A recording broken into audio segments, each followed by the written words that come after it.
Putin के jets Europe के air space में नजर आए हैं। डोनाल्ड ट्रंप ने कह दिया है कि अगर फिर रूस के जेट किसी देश में नजर आए तो उसे गिरा दिया जाएगा। क्या यूक्रेन के बाद यूरोप में भी जंग शुरू हो सकती है? क्या पुतिन जानबूझकर एक बड़ा युद्ध छेड़ना चाहते हैं और क्या पुतिन ने डोनाल्ड ट्रंप को बेअसर कर दिया है? समझने की कोशिश करते हैं स्पेशल शो न्यूज मेकर में।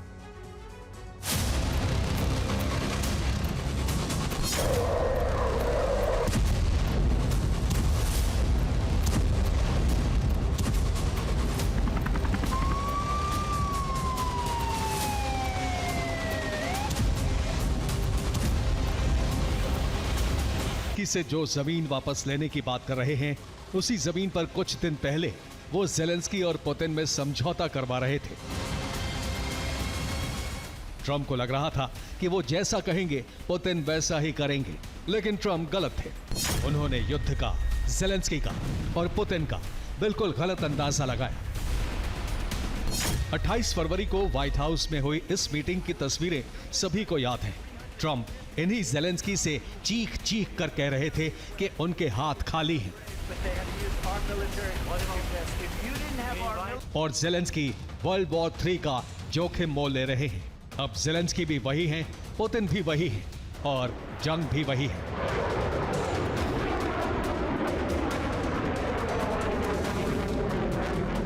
ट्रंप पूरी तरह अपने बयान से पलट चुके हैं। अब वही ट्रंप कह रहे हैं कि ज़ेलेंस्की को अपनी सारी जमीन वापस ले लेनी चाहिए। अब इस सारी जमीन में क्या क्या शामिल है?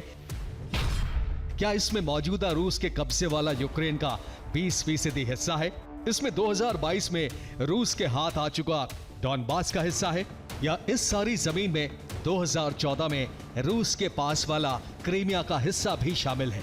क्योंकि इन सभी इलाकों को वापस लेने में बहुत लंबा वक्त लग सकता है। 0/0 दिखता है। कोई चांस नहीं है कि यूक्रेन अपनी सारी जमीन रशिया से वापस ले ले। अब ये तस्वीरें देखिए। 9 और 10 सितंबर को 20 से ज्यादा रूसी ड्रोन यूक्रेन पर हमले के दौरान पोलैंड के एयर स्पेस में घुस गए, जिससे निपटने के लिए नेटो ने पोलैंड के F-16, नीदरलैंड्स के F-35, इटली के अवैक्स और जर्मनी के पैट्रियट सिस्टम को इकट्ठा किया। कुछ ड्रोन को मार गिराया गया। 19 सितंबर को रूस के 3 हथियारों से लैस MiG-31 जेट 12 मिनट तक एस्टोनिया के एयर स्पेस में रहे।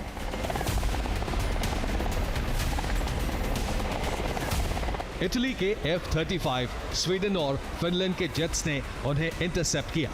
नेटो को लग रहा है कि ये एक पैटर्न है। 20 सितंबर को एक और रूसी प्लेन बिना फ्लाइट प्लान के बाल्टिक सी में अंतर्राष्ट्रीय वायु सीमा में नजर आया। कई देशों को लगता है कि रूस युद्ध का दायरा और बढ़ा सकता है। पुतिन के पास अमेरिका के साथ यूरोप से निपटने का भी प्लान लग रहा है। यूरोप में टकराव शुरू होने के चांस हैं, थोड़ा बढ़ रहे हैं। अभी देखिए, जिस हिसाब से खबरें आ रही हैं कि रशिया के कुछ ड्रोन्स या एयरक्राफ्ट्स पोलैंड के ऊपर या इधर एस्टोनिया के ऊपर देखे गए हैं, तो खतरे की घंटी थोड़ी सी बज रही है। दुनिया की सबसे अच्छी इंटेलिजेंस एजेंसी में से एक मानी जाने वाली ब्रिटेन की MI6 के प्रमुख सर रिचर्ड मूर का यह भी मानना है कि पुतिन न सिर्फ जंग को बल्कि यूरोप को भी अपने साथ घसीट रहे हैं। ये सीधा सीधा ट्रंप को इशारा है। ट्रंप जो कुछ हफ्तों पहले ही अलास्का में पुतिन के साथ एक भव्य बैठक कर रहे थे, पुतिन ने ट्रंप को बता दिया है कि आखिर रूस अपनी शर्तों, अपनी प्लानिंग और पुतिन की मर्जी से ही किसी के असर में आएगा। 23 सितंबर को UN जनरल असेंबली में पुतिन की तरफ बार बार दोस्ती का हाथ बढ़ाने वाले ट्रंप कह रहे थे कि वायु क्षेत्र में घुसने वाले रूसी जेट्स को गिरा दिया जाए। ट्रंप, यूरोप और खुद पुतिन ये कह चुके हैं कि रूस यूक्रेन युद्ध खत्म नहीं होने वाला, बल्कि यह भी मुमकिन है कि इस जंग का दायरा बढ़ जाए। रूस और यूरोप के मुल्कों में सीधा टकराव नहीं है, लेकिन कुछ एक्सपर्ट्स को लगता है कि भले ही फौजी जमीन पर ना दिख रहे हो, जंग जारी है। इस समय यूरोप एंड रशिया डेफिनेटली टकराव पर है। अब चाहे वो मिलिट्री टकराव डायरेक्टली ना हो, अव्वल तो वो इनडायरेक्टली है। पूरा यूरोप यूक्रेन को फंड कर रहा है रशिया के खिलाफ मिलिट्री रूप से। उसके अलावा यूरोप ने रशिया से सारे रिश्ते काट दिए हैं, कल्चरल लिंक्स काट दिए हैं, स्पोर्टिंग लिंक्स काट दिए हैं, और तो और थ्रेट्स, काउंटर थ्रेट्स भी यूरोप की तरफ से इशू हो रही हैं। पुतिन ने डिप्लोमेसी के स्तर पर तो खुद को ट्रंप से ज्यादा मजबूत साबित कर ही दिया है। साथ ही अमेरिका और यूरोप के बीच रिश्तों की अनिश्चितता को भी वो इस्तेमाल कर रहे हैं। यूरोप में अगर पुतिन के जेट और ड्रोन किसी रणनीति के तहत गए थे तो उसका एक मकसद तो यह भी है कि देखा जाए अमेरिका नए हालातों पर कैसी प्रतिक्रिया देता। ट्रंप बुनियादी तौर पर जंग में शामिल होने के पक्षधर नहीं है, तो क्या अगर यूरोप में टकराव हुआ तो भी ट्रंप खामोश रहेंगे? इसी पर नए टकराव की शुरुआत निर्भर करती है। दूसरी तरफ रूस और यूक्रेन, उनकी जंग अब ट्रंप के बयान के बाद और भी भड़क सकती है, क्योंकि ज़ेलेंस्की को ट्रंप से अपनी जमीन वापस लेने का दावा करने का लाइसेंस मिल गया है। रूस और यूक्रेन की जंग जिसके खत्म होने का दावा किया जा रहा था, वो अब और बढ़ सकती है। जिस यूक्रेन की ज़मीन को लेकर ट्रंप रूस से समझौता करवाना चाहते थे, उसी ज़मीन पर अब वो ज़ेलेंस्की से और हमले करने की बात कर रहे हैं। तो आखिर ट्रंप के तेवर अचानक कैसे बदल गए? क्या युद्ध एक बिजनेस भी है? हवा में उड़ने वाला ये प्लेन है F-16। हर घंटे इसे उड़ाने की कीमत होती है $8,000 से $27,000, यानी 7 लाख से 24 लाख रुपए के करीब इस प्लेन पर हर घंटे की उड़ान का खर्च होता है। अमेरिका, नेटो, यूरोप, रूस, हर टकराव में ऐसे कई प्लेन पर कितना खर्च होता है, इसका अंदाजा लगाना भी मुश्किल है। अब ट्रंप का ये बयान भी सुनिए। प्रॉफिट और डील को अपना सबसे बड़ा हथियार बताने वाले ट्रंप खुले तौर पर कह रहे हैं कि अमेरिका इस जंग से पैसा कमा रहा है। तो सवाल उठता है कि क्या इस मुनाफे के कारोबार को ट्रंप बंद करने देंगे? ट्रंप पहले यूक्रेन से कह रहे थे कि जंग के बदले उन्हें यूक्रेन में मिलने वाले रेयर अर्थ मिनरल चाहिए।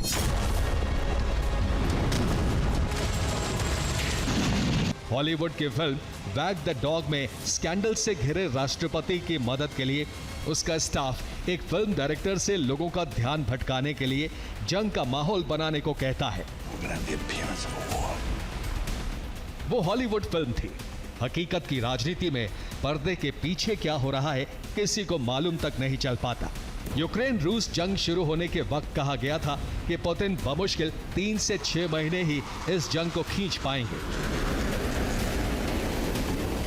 अब 3.5 साल से ज्यादा का अरसा हो गया है। पुतिन न सिर्फ यूक्रेन के अंदर की जमीन जीत चुके हैं, बल्कि यूरोप में भी कई मुल्कों की सिरदर्दी बढ़ा रहे हैं।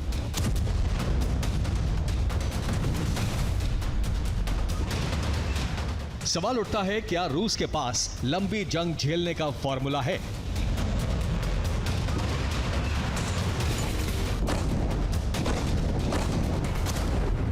रशिया यूक्रेन के मुकाबले पॉपुलेशन शायद 5 गुना से भी ज़्यादा है, और रशिया की आर्मी की जो स्ट्रैटेजी रही है हमेशा सेकेंड वर्ल्ड वॉर में भी इनकी, कि रशियन आर्मी एक तरह से मैन पावर के लॉस को ज़्यादा नुकसान समझती है, पर इतना नहीं।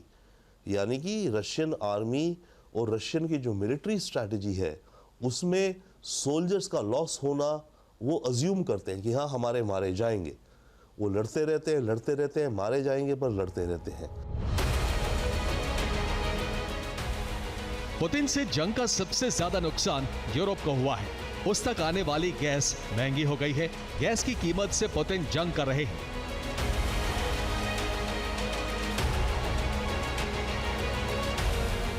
जंग के बाद यूरोप की कंपनियों ने रूस छोड़ दिया था, तो रूस के घरेलू उद्योगों ने इन कंपनियों को बेहद कम दामों में खरीद लिया। जितनी अमेरिका और यूरोप को उम्मीद थी, उतना झटका पुतिन ने रूस को लगने नहीं दिया, बल्कि कच्चे तेल के दाम कम करके पुतिन ने दुनिया के तेल बाजार की कीमतों को भी कुछ हद तक स्थिर कर दिया।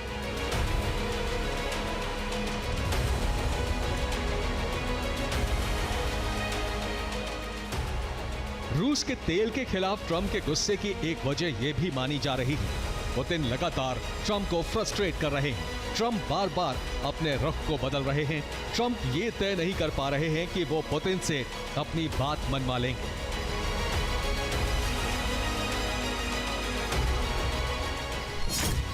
या पुतिन से टकराने में कामयाब हो पाएंगे।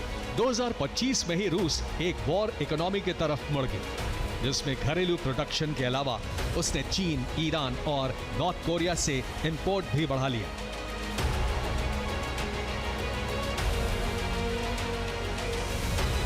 कारोबार करने के लिए रूस कुछ मुल्कों से पैसे के बजाय चीजों के लेन देन को बढ़ावा देने लगा, ताकि उस पर विदेशी मुद्रा का बोझ ना पड़े।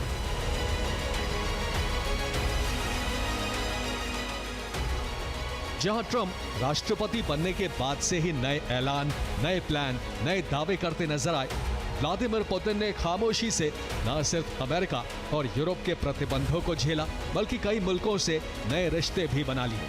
इस तस्वीर को देखिए, चीन का जहाज रूस के कब्जे वाले क्रीमिया पहुंचा तो कई मुल्कों को लगा कि रूस और चीन के नए रिश्ते अमेरिका और यूरोप के खिलाफ धीरे धीरे और मजबूत हो रहे हैं, क्योंकि क्रीमिया के इसी सेवेस्तोपोल के पोर्ट पर पश्चिमी देशों ने रोक लगा रखी है। ऑलरेडी रशिया और चाइना के रिश्ते इतने घनिष्ठ हो गए हैं।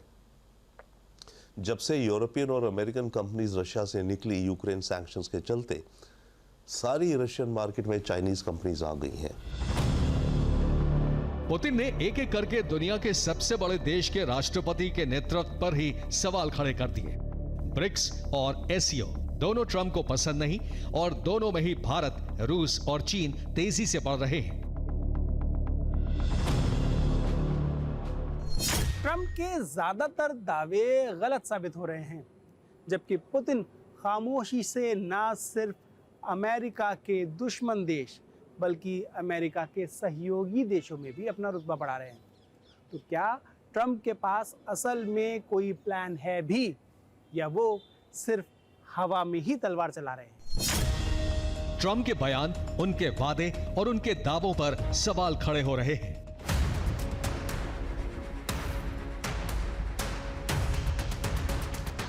सख्त रुख, कड़क मिजाज और रूस पर पूरी पकड़। व्लादिमीर पुतिन जिस अंदाज में यूरोप और अमेरिका जैसी महाशक्तियों से टकराए, वो एक वक्त पर असंभव दिख रहा था। लेकिन आज चाहे इजराइल ईरान युद्ध हो,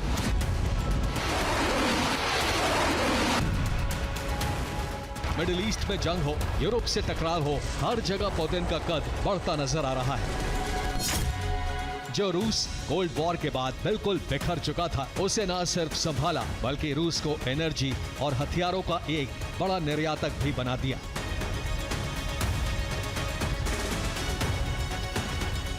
रूस के S-400, S-500 जैसे एयर डिफेंस की ताकत तो पूरी दुनिया ने ऑपरेशन सिंदूर में ही देख ली।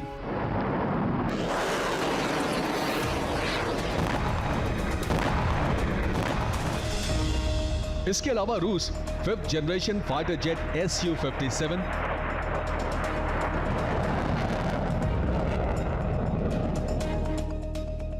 Avant-garde hypersonic glide vehicle, 9M730 Burevestnik nuclear powered cruise missile,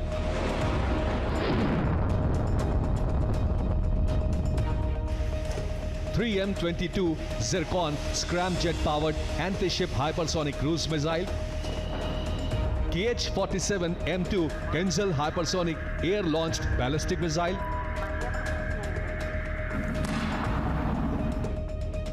Poseidon unmanned underwater vehicle, RS-28 Sarmat liquid-fueled,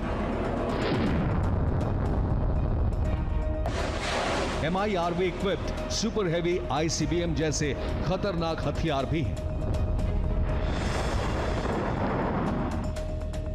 सिर्फ हथियारों के दम पर ही नहीं, पुतिन ने अमेरिका के खिलाफ खड़े देशों और रूस के आसपास के देशों को खुद से दूर नहीं जाने दिया है। ट्रंप ने दूसरी बार राष्ट्रपति बनने के बाद ज्यादातर विदेशी फंडिंग को रोक दिया।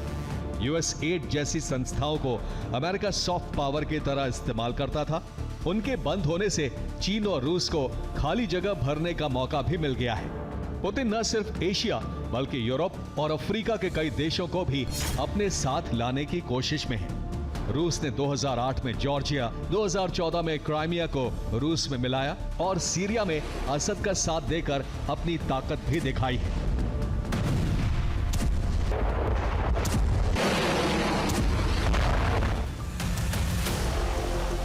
पहली बार सत्ता में आने के बाद पुतिन ने शुरुआती दौर में कच्चे तेल और गैस के दाम बढ़ाकर रूस की कमाई बढ़ाई। अर्थव्यवस्था को भी काफी हद तक खोला, साथ ही एक समान इनकम टैक्स, कम प्रॉफिट टैक्स और नए कानून बनाए। इस दौरान रूस में गरीबी आधी रह गई और जीडीपी तेजी से बढ़ी। उन्होंने रूस में कड़ी कार्रवाई भी की, जिससे जनता का भरोसा उनमें जागा। खास तौर पर चेचेन विद्रोहियों के बाद पुतिन ने रूस, एशिया और यूरोप में फैला। रूस की सीमाएं चीन और अमेरिका तक से लगी हुई हैं। इतने बड़े देश को संभालना और पूरी दुनिया की राजनीति में अपनी पकड़ मजबूत करना आसान नहीं है। इसलिए ये जानना भी जरूरी है कि आखिर पुतिन हैं कौन।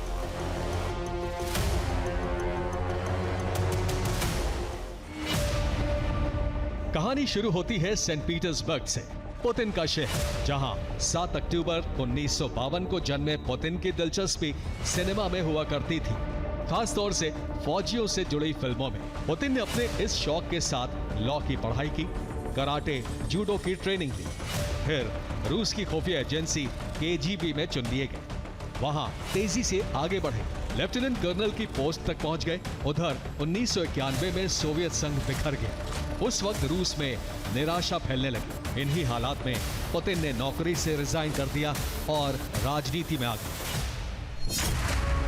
राजनीतिक उठापटक के दौरान 1994 में रूस के अंदर राष्ट्रीयता की भावना बहुत तेजी से बढ़ रही थी। तब रूस ने अपने दक्षिण में चेचेनिया पर हमला कर दिया, जिसे 150 साल तक अपने कब्जे में रखने के बाद 1954 में आजाद कर दिया गया था।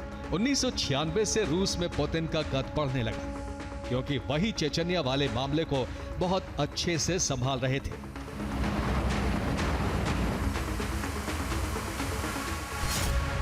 आगे 1999 में रूस के प्रेसिडेंट बोरिस येल्त्सिन को इस्तीफा देना पड़ा। उन पर कई तरह के आरोप थे।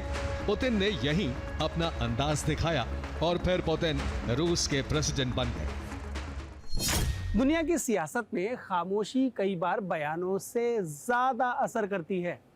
ट्रंप अपने बड़े बड़े बयानों के लिए जाने जाते हैं, तो पुतिन खामोशी से अपना काम। क्या पुतिन यूरोप में एक और मोर्चा खोलकर कोई खामोश बयान फिर जारी कर रहे हैं? क्या ट्रंप के पास कोई काट है भी? और क्या पुतिन ने खुफिया एजेंसी के अपने अनुभवों के आधार पर अपनी बॉडी लैंग्वेज को न सिर्फ ढाल बल्कि अपना हथियार भी बना लिया है?